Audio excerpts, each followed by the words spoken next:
Welcome back to Impact Golf. And boy, we really have a treat for you. This is something that I really enjoy. My kids on my golf program do these kinds of things nonstop. You hear so much about club fitting and Trackman and Flight Scope. We're here with Ken Schall, who's the owner of the Ken Schall Golf Performance Studio. Brand new. Ken, tell us a little bit about your place and what we're doing today. Well, welcome, Chris. We've been open about 3 weeks here. It's been a long-time dream of mine to have a facility where I can teach and fit for clubs, and I have a pretty big club repair operation as well. One of the features we have here at the studio is Trackman. If you're familiar with the Golf Channel and you watch that, and you know the PGA Tour players and their coaches are pretty much all using Trackman right now, and I kind of want to explain to the viewers what Trackman is all about, what the numbers mean, and maybe we'll start with you hitting a tee shot. Awesome. And we'll see what it's all about. Let's do it. Let's do it. Okay.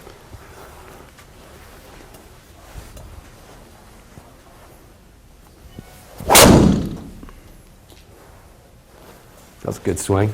Okay, if we look up on the screen here, we're going to see Chris's swing from 2 different angles. It just takes a moment for this to boot up on the right there. Here's what the numbers mean. Right over here is club head speed. Chris swung that club at almost 103 miles an hour, which is pretty good club head speed. His ball speed was 152 miles an hour, okay? It tells us that his spin rate, the ball left the club face at 2,500 miles an hour, which is really pretty ideal. The club was launched at 14 degrees, 14.2. That's a great number.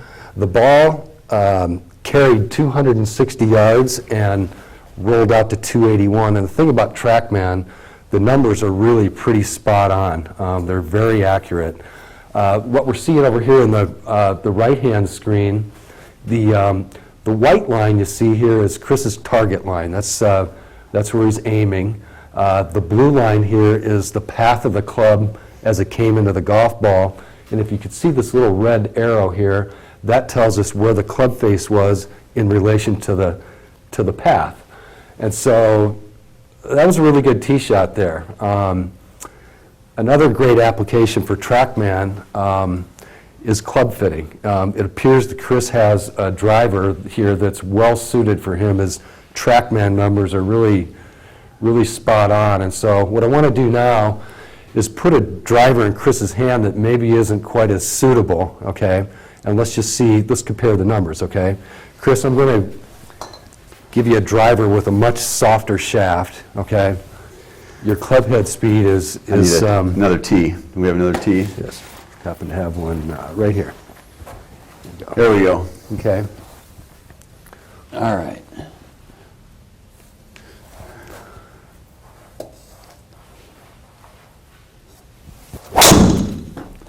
Well, I certainly could feel that. The thing feels like a buggy whip, doesn't it? Yeah, it does. Well, that shaft is more suitable for someone with maybe 75 or 80 miles an hour club head speed. So let's see what happened to his numbers here, okay? We've gone from 2,500 RPM spin rate to 3,800, okay? That's a shot that's going to balloon up into the sky. His launch angle jumped up to almost 18 degrees, okay? So his total distance with this driver only went 240 yards compared to the 281 that he had with a driver that was more suitable for him, okay?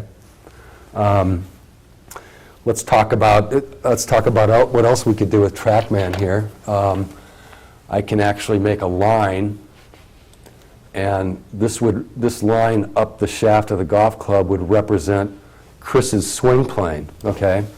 And so we could take Chris's swing plane by plane, or frame by frame, and you can see that club head is moving right up the swing plane there, okay? Chris gets in a really good position at the top of his backswing, okay? Now, on the way down, the head of this golf club is probably going to return right down that yellow line, okay? So that tells us that Chris's swing is right on plane. The driver produced a shot that he didn't like. It flared off to the right, was too high, spin rate was too high, but All in all, it's a pretty solid golf swing. Well, that's awesome, Ken. I think what we'll do is when we come back, we'll talk a little bit about those numbers, maybe what we see, what the most important ones are. When you start fitting clubs, I know what I start looking for in my players. When we come back, we can talk about what the optimal numbers are and why it's important to the viewers.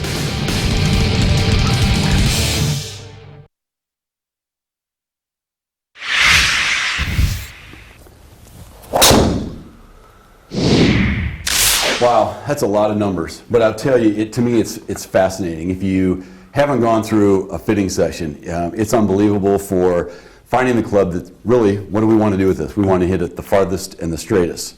So, these numbers are really important. The things that I've learned so far is, I don't hit it near as far as I thought I did, and I've gained a lot of weight over the winter. But Ken, let's talk a little bit more about these numbers. There's a lot of numbers there, and we can kind of get confused when somebody comes in and wants to get fit for a driver.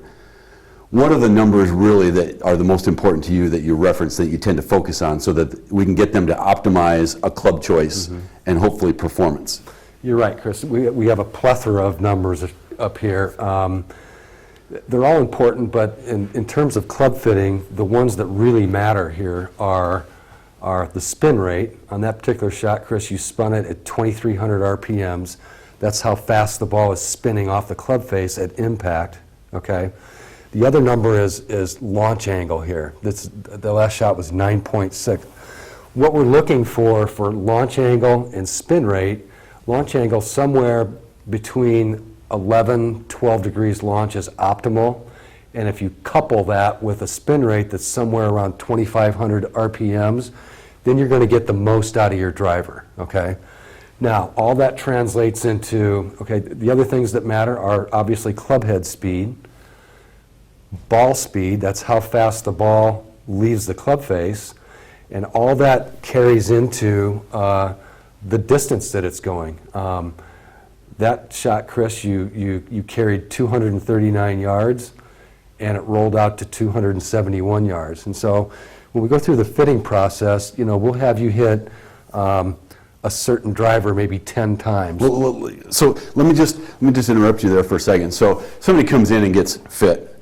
We've hit two drivers today, right? One, we knew it was completely wrong. We did it for effect. We knew it was going to spin and launch high. This one, you kind of guessed when I came in, was going to match me pretty well, and it did. Right. All those years of playing golf against each other, I guess Ken knows my swing better than I do. But so what are the variables? All right. So the difference between these clubs that you start fitting with people are going to be what? Shaft, loft. We're looking at the loft of the club has a big impact on the spin and also the launch angle. Okay.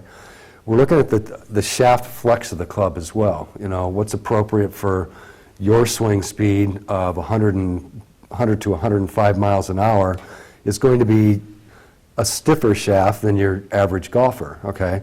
If your average golfer took a shaft like this and a head like this with only 9 degrees of loft, they wouldn't be able to carry or spin the ball enough to get much out of the driver. Okay.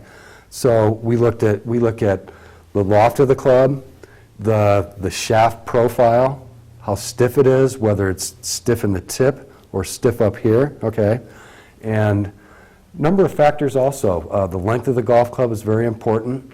The lie angle of the golf club is especially important when you're fitting for irons, okay?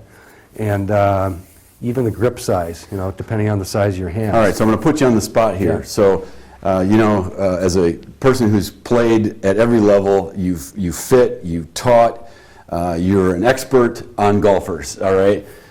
What do you suppose is probably the biggest mismatch that, and granted, we can talk about different handicap profiles, your scratch player, your 20 handicap, your 30 handicap. So what is, for those people watching our show, what is the one thing that is usually wrong on the club they're swinging? In my opinion, most golfers are playing with shafts that are too stiff for them, okay? And what is the effect? The effect is that if a golfer is playing with a shaft that's too stiff for them, they're not going to get the carry in the air that they're capable of. Okay? Well, you heard it. So And a lot of times, ego gets in the way, okay? You know, Well, the older I you should be get- hitting a stiff shaft, and maybe that's just not the case. the okay? older you get, hopefully your ego goes, by the wayside. But that's probably the most important thing I want you to understand, that there are so many things that can go into you picking the right driver so that you can have the most success this year finding those fairways and hitting it the furthest you can.